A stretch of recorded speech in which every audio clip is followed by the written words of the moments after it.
Skywalker 3. Rey Motherfucking Skywalker. Alright, let's do this. Rey Skywalker. Man, just look at that face. How can anybody hate that face? I don't get it. But there are angry fanboys out there who hate this character so much, they're currently buying into some wild conspiracy that some idiot in a mask on YouTube is telling them that Rey and the entire sequel trilogy, that she's going to be retconned out of existence because Emperor Palpatine had some magic mirrors that access parallel dimensions. So the whole sequel trilogy that made like $4 billion, it's going to be shunted off to some kind of alternate timeline so that Disney can make the real sequel trilogy. If you believe that, you're an idiot. The canon is canon, and you're going to have to live with it. You know, it's kind of funny. When The Force Awakens was coming out in 2015, all these people complaining, they said that Rey should be Luke's daughter, that she should be Rey Skywalker. And then, here we are years later, the trilogy ends with her essentially being adopted by Luke and Leia and becoming Rey Skywalker, and they're still unhappy. Why? Because she chose it instead of it just happening? Apparently, earning something through virtue and hard work is now not as good as just being born with it. I mean, that's like the main message of this trilogy. You can be born as a Skywalker, and you can mess it up. You can be born as a Palpatine and become a Skywalker. You can be born a broom-wielding nobody from nowhere and probably end up being a legendary Jedi. We have great hopes for you, Broom Boy. Don't let us down. The meaningful rename. This whole thing where a character gets a different name to signal a shift in identity, it's so common that it's listed as a trope on tvtropes.com. It's called the meaningful rename. It happens all the time in fiction, in myth, and even in real life. What are some meaningful renames that you can think of just off the top of your head? Anakin Skywalker becomes Darth Vader. Leia Amidala Skywalker becomes Leia Organa, Princess of Alderaan. Paul Atreides, who was not born as a Fremen, he can become a Fremen named Usul. He also gives himself the name Muad'Dib, and other people refer to him as the Kwisatz Haderach. Kal-El of Krypton becomes Clark Kent. Have you ever seen a video from some raging fanboy about how Superman can never be a true Kent because not only is he not of the Kent bloodline, he's not even from Earth? Of course not. Why, that would be silly. Eugene Fitzherbert becomes Flynn Rider, and then he becomes Eugene Fitzherbert again, before eventually learning that his original birth name was Horus. His best friend, Arnwaldo Schnitz, decides to become Lance Strongbow because it's a much cooler name. Vernest Brown became the man known as Quick Brown. That one's kind of obscure. If you don't remember it, ask a black person for help. Dick Whitman becomes Don Draper. Walter White becomes Heisenberg. Jimmy McGill becomes Saul Goodman, and then later becomes Gene Takovic, the manager of the Omaha Cinnabon. Over in Narnia, a boy named Shasta who grew up in a desert very much like Rey, he becomes Prince Kor of Arkenland. You want to talk Tolkien? Aragorn, son of Arathorn, becomes Strider, becomes King Elisar. Melkor becomes Morgoth, Myron becomes Sauron, Smeagol becomes Gollum, and Gandalf's real name is Alorin. His buddy Saruman's real name? Karumo. Hot Rod becomes Rodimus Prime. Jarvis becomes the Vision. Imagine telling this guy, no, you were born Jarvis, and so Jarvis you must remain. Some guy born with the name Alcides became the Greek hero Hercules. Louis Alcindor Jr. became Kareem Abdul-Jabbar. Cassius Clay became Muhammad Ali. Reginald Dwight became Elton John. Farouk Bulsara became Freddie Mercury. Norma Jean Mortensen became Marilyn Monroe. Peter Jean Hernandez became Bruno Mars. Ella Yellick O'Connor became Lord. Stephanie Joanne Angelina Germanotta became Lady Gaga. Thomas Maypother IV became Tom Cruise, while Seth Haley became Com Truise. Pope Francis was born Jorge Mario Bergoglio. Armin Tamzarian became Seymour Skinner. I know, but it's canon. Shoot, you can go all the way back to the Bible. Abram became Abraham. Saul of Tarsus became Paul the Apostle. The three friends of Daniel, Hananiah, Mishael, and Azariah, when they went to abide in Babylon, they became Shadrach, Meshach, and Abednego. I think the Beastie Boys had a song about that. Shadrach, Meshach, Abednego! Now look, I could go on naming names like that, and that could be the whole video. My point is, if you have a problem with Rey becoming a Skywalker, you're just crazy in the head, and I can't help you. No one can help you. Is Rey Too Awoken? You know, I know some older Star Wars fans, guys who are old enough to have seen the first Star Wars movie back in the theater in 1977. I've noticed that typically, they don't have a problem with Rey. Young people, Gen Z, they don't have a problem with Rey. Almost without exception, the people who have a problem with this character, or her taking the name Skywalker, they're all these 30 to 40-year-old Generation X Comic-Gate, Gamergator guys. People who've dipped their toe into the alt-right to some degree or another. And it's really weird, because if you ask me, people on the right, they should be claiming Rey as a victory for traditional values. She's really not that woke. I honestly think that the social justice warriors have more reason to complain. If Star Wars was going to have a female hero, they probably wanted her to be some kind of muscular lesbian who don't need no man. That's Cara Dune. In almost all respects, Rey is pretty traditionally feminine. She's attractive. She wears a sexy white outfit. She falls in love with the bad boy and she wants to help him and save him. She's very caring and nurturing, and her most distinctive force power is healing. She wants to help. She wants to heal. She has emotional breakdowns when things get too much. Rey is really not that woke. You could take the character of Rey and insert her into any ancient myth from any part of the world, and people would still recognize her. Star Wars in general is not that woke. I mean, take a look at Zori Bliss. She's all pissed off and angry at Poe, but all Poe has to do is say, "Baby, I'm sorry. Come on, baby. Baby, look at me. Look into my eyes. Baby, I'm sorry."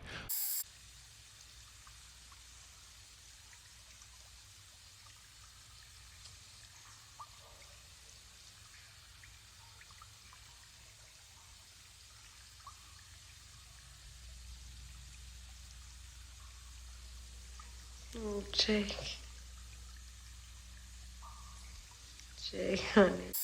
And she just melts for him and just completely forgives him. That's not very woke. So why do fanboys hate Rey Skywalker so much? Is it because she can kick ass in a fight? Is it just because she's the focus of the story? I mean, I think that's it. Yeah, Star Wars lost me when they cast a Wahman for the protagonist. I have zero interest in watching a girl act out male hero archetypes. Thank you, Colonel Douglas Mortimer. Thank you for telling the truth. See, I like this stupid clown shoe. At least he's honest. Look, Rey Skywalker, she's kind of a girly girl. She's not that woke, but she's still a great character. And she has a great arc.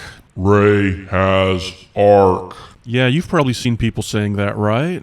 Rey's poorly written. She doesn't have an arc. She's the same person she was at the end of the beginning. Yeah, that's nonsense. Rey has a great character arc, and as always, it's all about family, just like every other Star Wars movie. And yes, I do know that there were people out there who were disappointed that Rey had a family connection to an existing character, the Emperor, but to them, I say this. The family connection is at the heart of every Star Wars journey, because when you really think about it, family does not play a big part in the lives of the rest of these characters. The Jedi, they have no family. They sever all family connections. The Empire, no one there has any families. They're just their jobs. They're a cog in the machine, nothing else. The Sith, they don't have families. The Sith, they kill and eat their family members. Something. All the other characters, the various bounty hunters, freelance pilots, technicians, rebel scum, they don't seem to have much in the way of family. They just kind of drift around from job to job, joining these temporary crews. The main characters in Star Wars always have family connections. The entire thesis of the original trilogy was that your family connections, no matter how twisted or illogical they seem, that they're at the core of your emotional being, and that they matter much more than spaceships blowing up other spaceships, galactic politics, who wins what war, or whether the Jedi will defeat the Sith. All of that other stuff is secondary to the core of the story, which is about family. It's 1977. You can disagree with your dad about the Vietnam War. You can call him a fascist, and he can call you a dumb hippie kid who doesn't know how the world really works. You can hate each other, but in the end, he's still your dad, and that means something.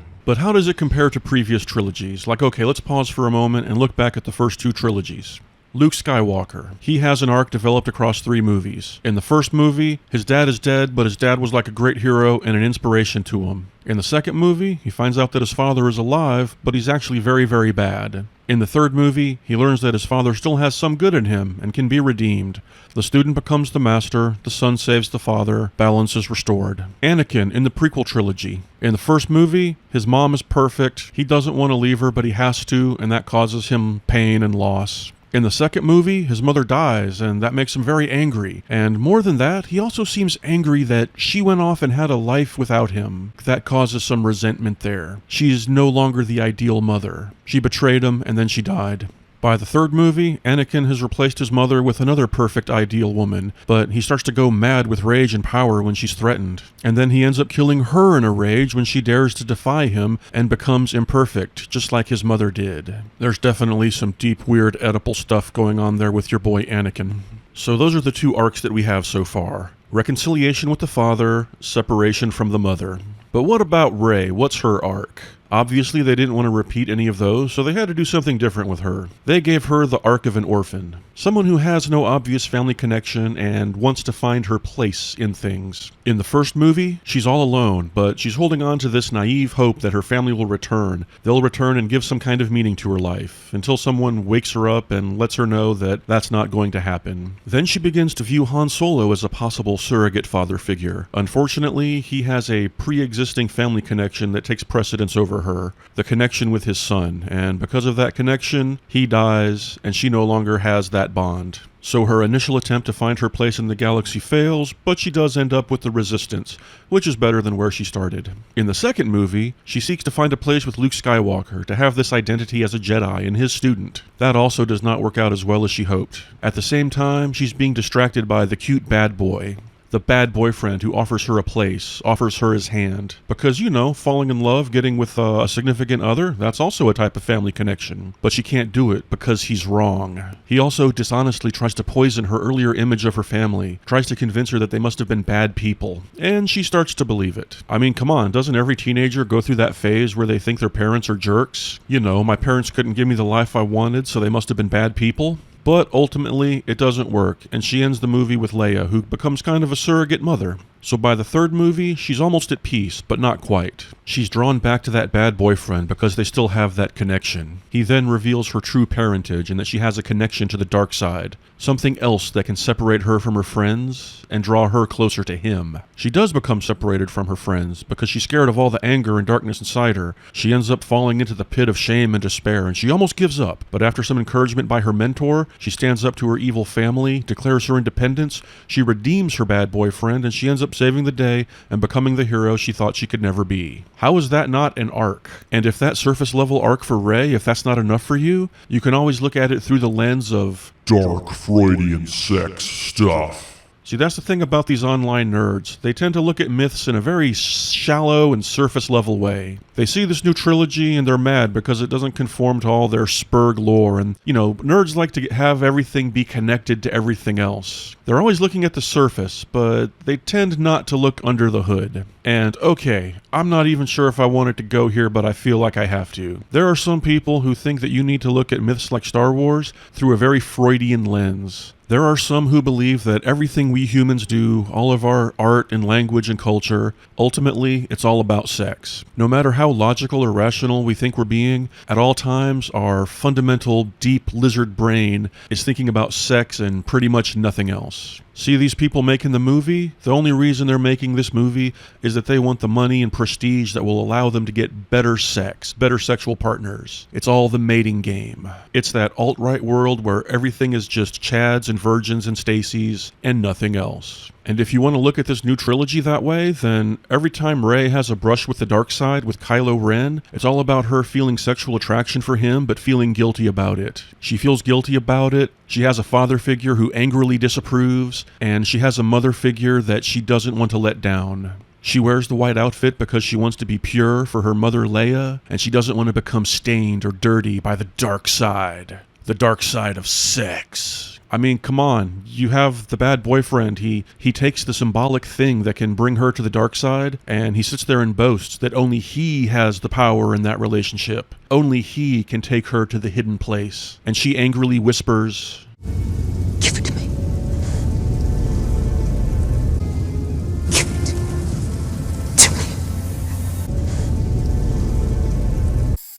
Give it to me. Give it to me. Give it to me. and then they get all wet. Look, that's racy subtext. They're not just talking about a navigation device. And if you do want to go on that Freudian sex trip, then the trilogy ends with her being confronted by her incestuous grandfather, who sees her as just some kind of mere female vessel, and he wants to put himself inside of her. Oh, gross. That is some inbred, like, William Faulkner type shit right there. And that kind of brings Rey full circle. She started off as a slave to the idea of her family, and the final threat to her is a family member that wants to enslave her. Like I said, if you are one of those Freudians who want to believe that everything's about sex, then this trilogy gives you a lot to work with. Have you ever heard of the term sublimation? You know, the first Star Wars movie, it's not about blowing up a space station to win a war. The first Star Wars movie is this whole big metaphor about a kid leaving home, getting away from his controlling family members, hooking up with the cool kids, and then losing his virginity. He gets his first nut in the Death Star trench. The reason you never see sex in any of these movies is because this is the sex. Like, other stuff is symbolic of sex. It's called sublimation. It's a thing. Look it up. And no, I'm not saying that J.J. Abrams and Rian Johnson are sitting around thinking about sex the whole time they're making these movies. But any filmmaker of their stature is certainly cognizant of how the symbolism has been used in the past, and how our unconscious minds tend to process things.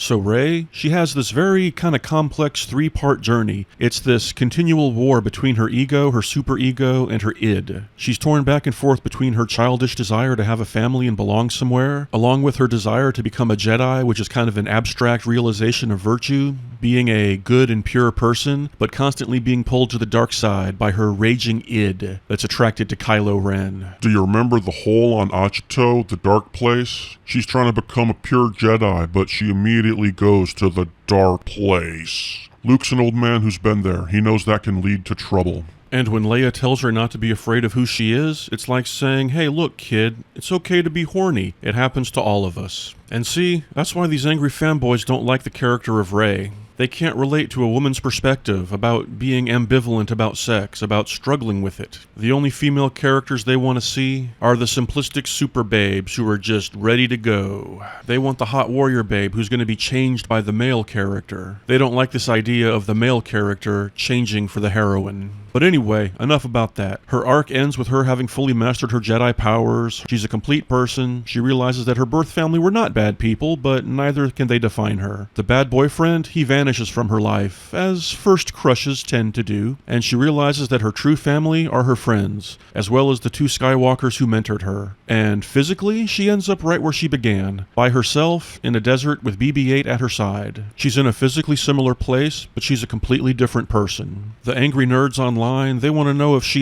started a Jedi school, or if she helped reform the New Republic after all of this. Yeah, that'd be nice to know, but ultimately this is about a personal journey, as Star Wars always is. Rey goes on this mystical journey, and she goes from being a prickly, defensive, isolated loner who doesn't even want to befriend a droid and can't stand to have her hand held by a stranger. She goes from that to being a much more kinder and open-hearted person who befriends droids at the drop of a hat and extends her hand warmly to a defeated enemy. That's an arc. It's one of the best arcs in Star Wars, and if you think it's not, then you're just refusing to see it, and that, buddy, is your problem. Some of you angry nerds demand some kind of complicated quantum explanation about why this character deserves to exist. All I can tell you is this. I like her. I root for her. She does a bunch of badass stuff. She's a good-hearted Star Wars hero. She overcomes adversity, and we like seeing her do it. On just her basic vibe, I can't comprehend looking at this character and thinking, ew, no, I don't like that person.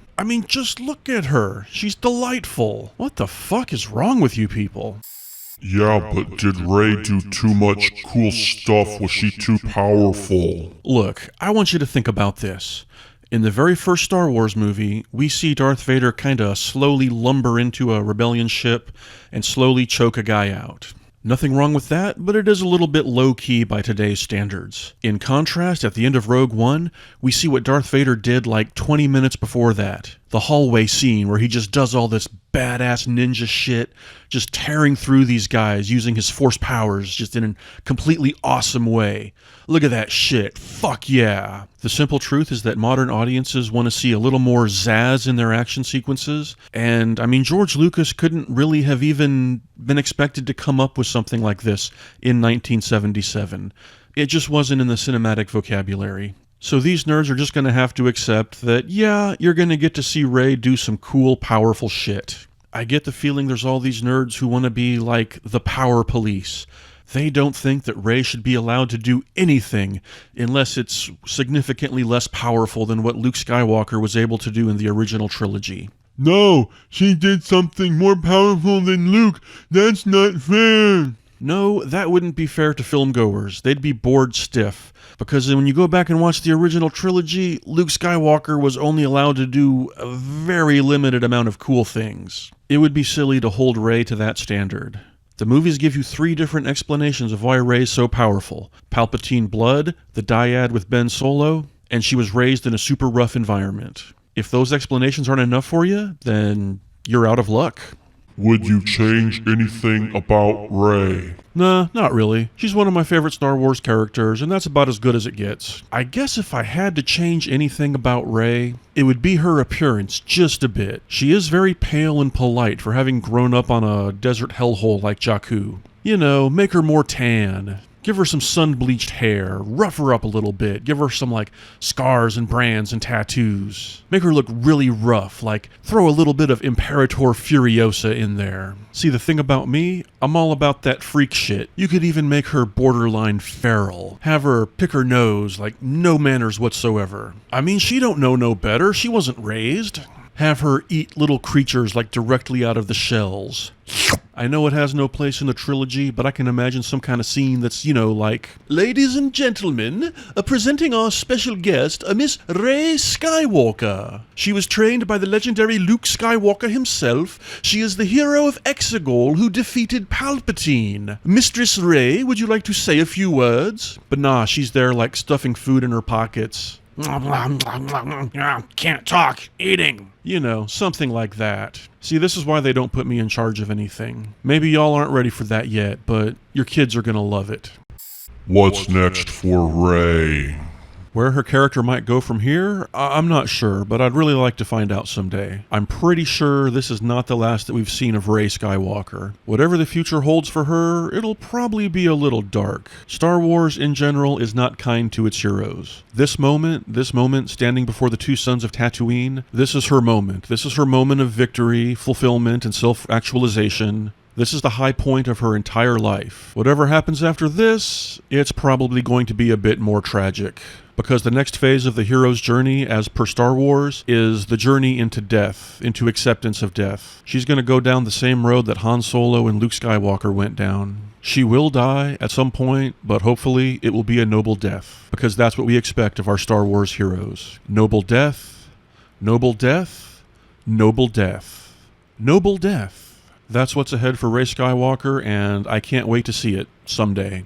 Okay, let's see, I've been talking for a while. Let's take a little break here. I'm gonna go grab me a seltzer and a Honeycrisp apple, and I will be back to talk about more things having to do with Rey Skywalker. Stay tuned.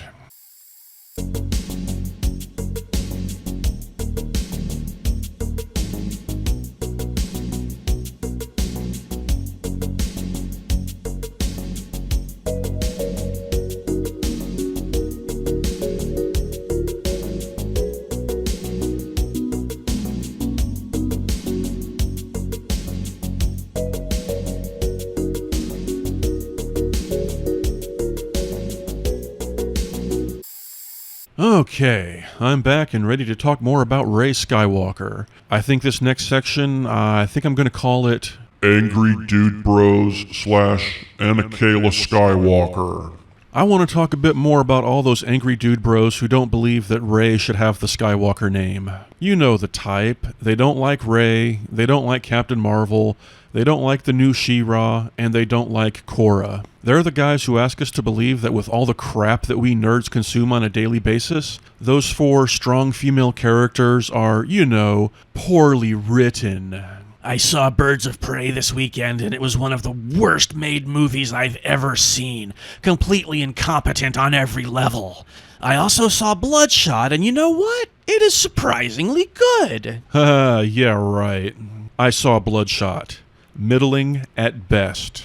When it comes to female characters like Rey and Captain Marvel, they always say that the characters' arcs aren't good enough. But they always have this very helpful advice for how to improve their arcs, and it's always the same. They always say that these characters, they need to get humbled, they need to get beaten down more, they need to suffer more physical damage, more humiliation, they need to realize how much they suck, they need to fall into more pits of despair, and then they need to emerge as a different and more humble and selfless person. Only then can they be a hero with a proper arc. You see, I would call that the arc of the humbled penitent, and it really only works if the character starts off at the top and needs to become humble. It works really well for characters like Thor and Doctor Strange, because they both start off as these arrogant winners and they suffer from extreme hubris because they're used to winning and they're so sure of their place in the world and they love the way things are going. And that does not really describe Rey or Captain Marvel.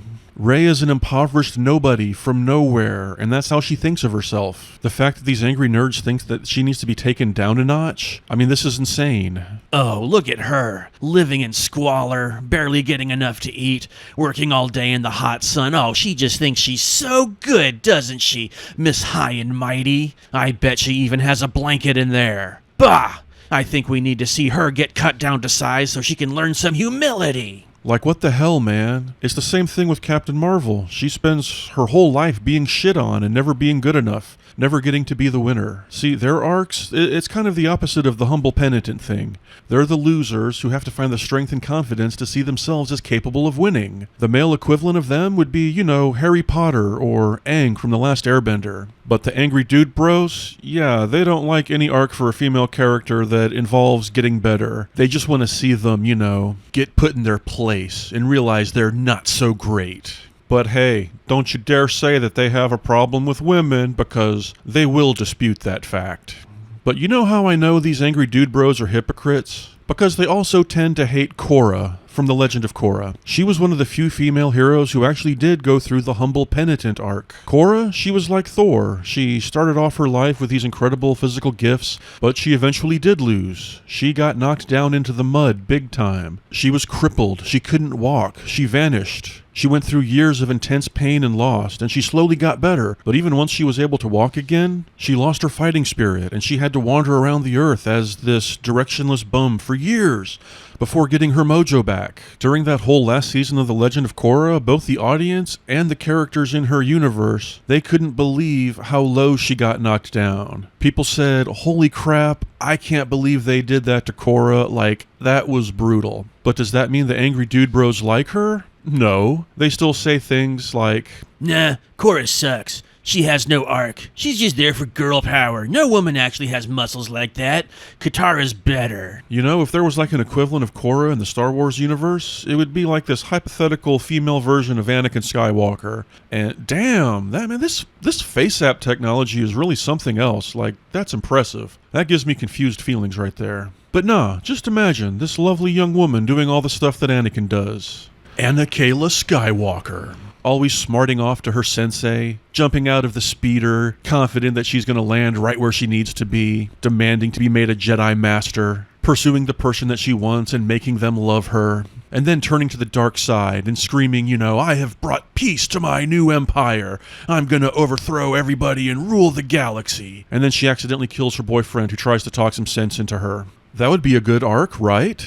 I hope someday we do get a Star Wars heroine who's kind of like Anakaela Skywalker. Some kind of superpowered, arrogant woman who turns to the dark side and becomes some kind of badass cyborg queen. Man, that'd be fucking awesome. Hey, who knows? Maybe it'll be Rey. I'm sorry, Rey. I love you and all, but if you turned evil and got turned into a cyborg with a mask, I would just love you more. Darth Rey Walker. Hell yeah.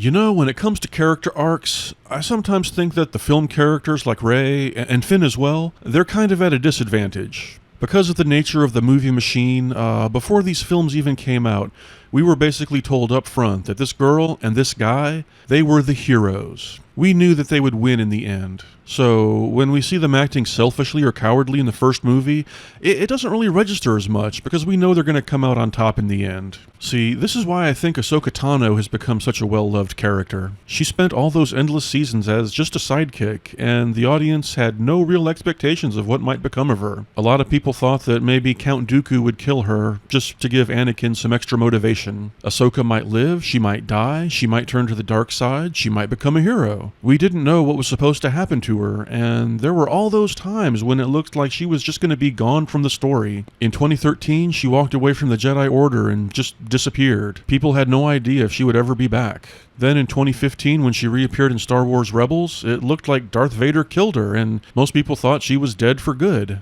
It wasn't until 2 years later that you learn how she actually survived. She kept coming back, and people realized that they wanted to see more of her. More Ahsoka Tano? Hell yeah. But poor Rey and Finn, they're straitjacketed into these 2-hour movies. They start off right there in the spotlight. We know they're going to win, so they're burdened by all these sky-high expectations, and it's really hard for them to meet that. To me, they do. The angry fanboys, they're going to need another decade or so to figure it out. And that's why it's so important to go back and watch these movies multiple times. Once you see the ending, you gotta remind yourself how they began to see how far they've come. The 2-hour movies goes by very quickly. Nerds are kind of dumb these days. They need years to figure shit out. Hopefully they'll come around. Or not, it don't matter. The mighty Skywalker blood.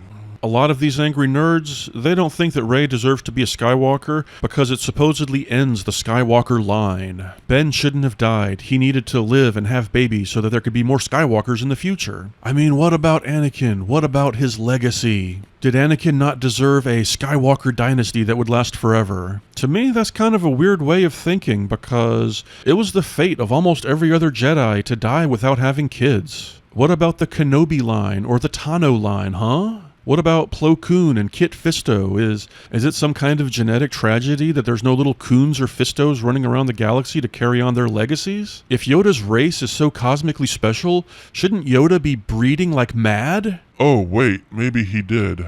This whole thing about wanting an eternal line of descendants, it's certainly understandable. There's a biological basis for it. It's kind of reinforced by our society that if you're a man, that you need to have your precious cum code become eternal and be passed on forever. These days, with the angry dude bros, it's mostly an obsession held by guys who have no kids, and they feel bad about it because they listen to people on YouTube who say that your only goal in life is to have kids. Duh, it's about the birth rates. It's about the birth rates. It's about the birth rates. But to all these guys who are obsessed with the Skywalker fertility curve, just relax for a moment because the story is not over yet. In fact, there are 3 distinct possibilities about where the Skywalker line will go from here. Like, let's game this out. Number 1. Maybe Ben Solo, maybe he unknowingly impregnated Rey with his midichlorians when he brought her back to life on Exegol. After she gets back from her field trip to Tatooine, she might start feeling sick in the mornings and realize that, oh my god, she's magically pregnant. Because in the Star Wars universe, getting pregnant without having sex, it does kinda happen. That is how the Skywalker line began in the first place, so maybe that's how it's going to continue. Number 2. Here's an interesting thought. What if the Skywalkers were created specifically by the Force in order to oppose the unique threat of Emperor Palpatine? Like, think about it this way. How old was little Anakin in The Phantom Menace? He was like, let's just say he's 10 years old. What if, exactly 10 years before The Phantom Menace, that's when Palpatine decided on his course in life? He'd finished his Sith training, he overthrew his master and took his place, and Palpatine came to a decision. He was sitting alone in his room one day, and Palpatine decided he was not just going to be a Sith, he was going to be the ultimate Sith. But he wasn't just going to lurk in the shadows, no, he was going to put on this false face. He was going to adopt this public image as a politician, a senator, that he would join the society that he hates. He would amass as much power as he possibly could, he would manipulate the galaxy into war, and he would use the chaos and the power of that war to finally destroy the Jedi. There was one day where, for Palpatine, that all clicked, it fell into place. He decided that that was his life's purpose. And when that happened, the very day that it happened, when the possibility of that threat began to grow in the galaxy, on that day, the Force decided that it needed to push back against Palpatine. The Force manipulated the midichlorians, Shmi Skywalker became pregnant with Anakin, and that's where the whole story began. At the end of The Phantom Menace, when Palpatine encounters baby Anakin and he says, we will watch your career with great interest. He senses that Anakin has the Force and that this kid is someone that he can keep his eye on and maybe manipulate to his own ends. But little did Palpatine know that this little tyke, he's a genetic time bomb created by the Force with one purpose and one purpose only, to end his life and end all of his grand ambitions. Not just him, but also his kids, Luke, Leia, and Ben Solo, all the Skywalkers. They had to do it together.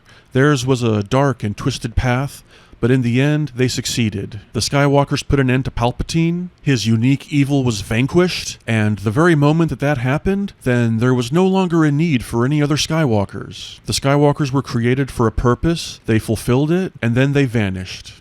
The Skywalkers got called home by Jesus, 'cause they earthly travails was done. Rey Skywalker is a Skywalker in name only, but there are no more Skywalkers because they're no longer needed. Ah, cosmic destiny. Or Number 3. maybe Rey and Finn will get married and they'll end up having tons of babies and there'll be tons of little Skywalkers running around. They'll start a Jedi school and they'll adopt all these orphans from all over the galaxy and give them the name Skywalker, including, of course, the legendary broom Skywalker. Maybe the name Skywalker, it will become more important than just a single family and a single bloodline. Maybe in 100 years there won't be a Jedi Order, there will only be the Skywalkers. They won't be some sort of dogmatic monastic order with a bunch of rules. It'll just refer to this gigantic extended family of Force users who act for the greater good and never give up. Those are 3 options for having more Skywalkers. There's no telling which one will eventually happen, but this is clearly not the last you're going to hear about the Skywalker family. So chill, nerds. Just chill. No, she still doesn't deserve to be a Skywalker. She does not deserve to have that name. She's Rey Palpatine. That's what I'm going to call her on Twitter. Are you sure about that? Because legally, you might be wrong. See, for one thing, Palpatine, he gave up his human name when he became a Sith. When you become a Sith, you have to change your name legally, so he became Darth Sidious. So maybe her real name is Rey Sidious. But not so fast, you see? This person, he's just a clone. He is legally not named Sidious or Palpatine. The intergalactic regulations of transferring your name along with your spirit, they are very clear in this matter. This character, he has no name unless his legal guardian, the people who cloned him, unless they choose one. But none of that matters. It's the son of the original Palpatine that matters, and we don't know if his name was ever Palpatine. Did Palpatine give that clone his last name? Probably not. He probably said one day, Strandcast number 9, you are a disappointment and you do not deserve to carry my noble name, Palpatine. We don't know what Rey's father's name was. Maybe it was Steve McCool. He called himself Steve McCool, but that doesn't matter because he's a clone. He has no legal status. But what about Rey's mother? Rey should have her name. Maybe her name was Quetzalcoatl Magoo. But that doesn't matter because Rey does not know that name because her parents were nobodies. It doesn't matter what her last name was because she almost certainly gave birth to Rey in secret. There was no birth certificate, no legal name. In the strict legal sense, Rey has no name. Or does she? Because you see, Leia had custody of Rey for at least a year, longer than any of other Rey's legal guardians ever did. What name was Leia using at the time? She'd split from Han, so she probably wasn't calling herself Solo. So was she still going by Leia Organa, or did she revert to her original name, Leia Skywalker? There's a 50-50 chance that Leia, when she filed her taxes, she was using her original name, Leia Skywalker. She didn't want to get mixed up with the Organas and all their well-known tax issues. So for over a year, Leia Skywalker, she had Rey listed as a dependent on her taxes. I mean, do you think Rey was paying for her own room and board there on Agen Kloss? No, Leia was paying for everything. So the Galactic IRS, they would have Rey listed as Leia Skywalker's legal ward, Rey Skywalker. I'm sorry, nerds, but the Galactic IRS, they have the final say on this matter. You can't fight them. The Skywalkers are a personal brand. You know, I really like those parts of Star Wars where we're reminded that to the majority of the people in the galaxy, they don't know the whole story that the audience knows. 99.9% of all people, they never knew that Palpatine was a Sith. They didn't think the Sith ever existed. Virtually no one ever knew that Anakin Skywalker became Darth Vader. If you've ever watched that cartoon, Star Wars Resistance, they make it clear that not only do the majority of the people of the galaxy not know that the First Order really exists, they don't know that it's led by some guy named Snoke. There's all this stuff hidden in the background from the common people. So, having Rey use the name Skywalker, it makes sense from a branding perspective. Think of the common clay of the galaxy, all those pilots and bounty hunters just hanging out at the cantinas, drinking, swapping rumors. The general picture that they would have of the Skywalker family is just something like this. Yeah, this is a nice joint. I've been coming in here for a long time. Hey, I actually saw Luke Skywalker come in here one day. No, I'm serious. Him and this other guy come in, and these two assholes at the bar started to mess with them for no reason, and they just cut his arms off. It was crazy. And this was just 2 days before Luke Skywalker and the other rebels blew up the Death Star. I mean, after that, he was famous and everybody knew who he was. But when he came in and did that, he was just, that Skywalker kid. You know, I always figured that, he must have been related to that general from the Clone Wars. You know, Anakin Skywalker? My uncle, he actually served with him, you know, back in the old days. He said that when he met Anakin Skywalker, he was like, oh, who's this young guy, this pretty boy? Like, he can't fight. But he said that he was actually a really good general.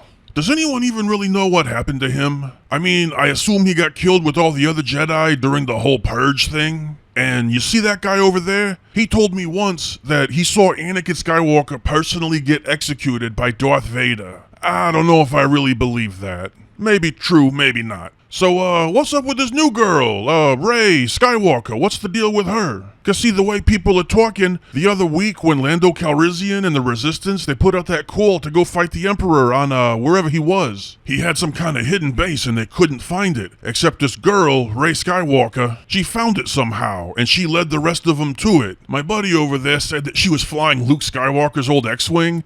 I don't know if I believe that. But yeah, all the guys say she was the one who led him there. They never would have found it without her. So who is she anyway? Is she related to Luke Skywalker? Is she maybe his daughter or his niece or something? Cousin? I don't know. I don't even know where the Skywalkers came from. Like, where do they come from? What's their deal? Wait a minute. Hold up.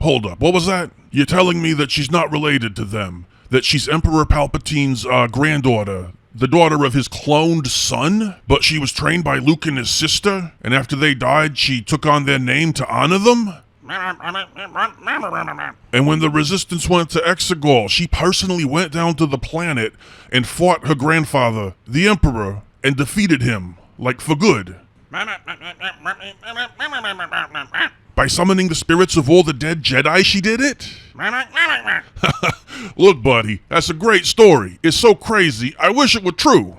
Don't get me wrong, I would have loved for that to have actually happened, but it seems like a pretty tall tale to me. You may not want to go around repeating that shit, because nobody here is really gonna believe you. But yeah, man, in general, how about them Skywalkers, huh? Who knows? Maybe I'll get to meet Rey Skywalker too one day. Maybe she'll just come through that door for some reason. You know, anything can happen. Rey motherfucking Skywalker. Okay, I'm just being silly. But hey, if you still don't think that Rey deserves the Skywalker name, here's the bottom line. Do you really think that Shmi Skywalker would have a problem with Rey using her name? I think that Shmi and Rey would get along. They're both single women from the desert who put up with a lot of shit in their lives. So if you have a problem with Rey being a Skywalker, take it up with Shmi, motherfuckers. Seriously, you guys, adopting a family name is not a big deal. It's not like Rey is gonna inherit the Skywalker fortune or get the keys to the Skywalker family castle somewhere. It doesn't exist. As far as we know, there have only been 5 Skywalkers in this whole saga, and 2 of them turned out to be genocidal maniacs. I think you guys need to stop asking if Rey is good enough to be a Skywalker, and need to start asking if the Skywalkers are good enough to have Rey. Yeah, but did Palpatine actually win? So there you have the angry DudeBro haters, sitting around in their little nests of filth and squealing their hatred that Rey is a Skywalker. She's a Skywalker, it's canon, she'll be a Skywalker forever. Palpatine's magic mirrors are not coming to save you. I think I've proved beyond the shadow of a doubt that she deserves that name. However, the angry nerds, they have one last bullet, they have one last claim to try to diminish Rey Skywalker and her awesomeness. They claim that since Rey was technically responsible for Palpatine's death by directing his own dark energy back at him, that his plan succeeded in the end. He died, but his evil spirit possessed her without her knowing. So in the end, Palpatine won and Rey lost. Ha ha ha. And you know what? For once, I'm going to agree with the angry nerds. I think they're right.